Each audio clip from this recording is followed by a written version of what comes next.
Περισσότεροι από 3.000 άνθρωποι κατάφεραν να διαφύγουν χθες από τη Μαριούπολη μέσω ανθρωπιστικού διαδρόμου, δηλώνει η ουκρανική κυβέρνηση, την ώρα που ανακοινώνεται το άνοιγμα άλλων 7 σήμερα μέσω του Μπερντιάνσκ. Παράλληλα, το κομβόι του Ερυθρού Σταυρού που είχε αποκλειστεί στη Ζαπορίζια συνεχίζει πλέον τον δρόμο του. I cannot even describe in words how life is look like in Mariupol, but I would tell with such information. All our citizens who have possibility to reach Zaporizhia for latest several days, they even cannot eat. Dozens of buses have just arrived here, and I've just been talking to Olga, she was already here in Zaporizhia waiting for her granddaughter, Evelyn, an 11-year-old girl, to arrive. Και όσο οι άμαχοι προσπαθούν να ξεφύγουν από τις πόλεις του Νότου που πολιορκούνται, στον Ουκρανικό βορρά οι μάχες δεν σταματούν ούτε λεπτό, παρά τις ανακοινώσεις της Μόσχας για μείωση των μαχών σε Κίεβο και Τσερνίκιβ. Nobody feel himself safe in Ukraine. If you're in Ukraine, are you sorry in danger? It was privilege to live in a satellite city near to Kiev.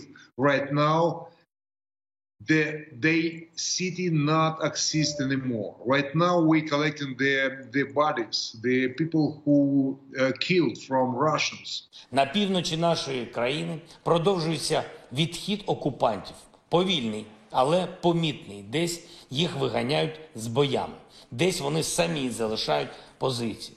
Після них суцільна катастрофа і дуже багато небезпек. Це правда. Перше, бомбардування можуть продовжуватись. Друге, вони мінують всю цю територію, мінують будинки, мінують техніку, навіть тіла убитих людей. Дуже багато розтяжок, дуже багато інших νεμπεσπέκ. Το Ρωσικό Υπουργείο Άμυνας ανακοινώνει ότι κατάφερε να καταρρίψει άλλα 2 ουκρανικά ελικόπτερα και 24 drones. Την ώρα που δημοσίευμα των New York Times αναφέρει ότι οι Ηνωμένες Πολιτείες και οι σύμμαχοί τους θα στείλουν στην Ουκρανία σοβιετικής κατασκευής τεθωρακισμένα για την ενίσχυση των δυνάμεων στο Ντονμπάς.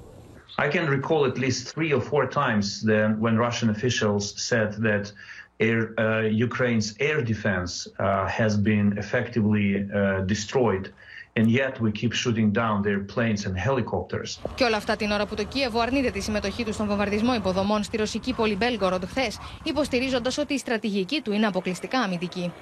Хочу подчеркнуть, что с данного объекта осуществлялось снабжение топливом только гражданского транспорта.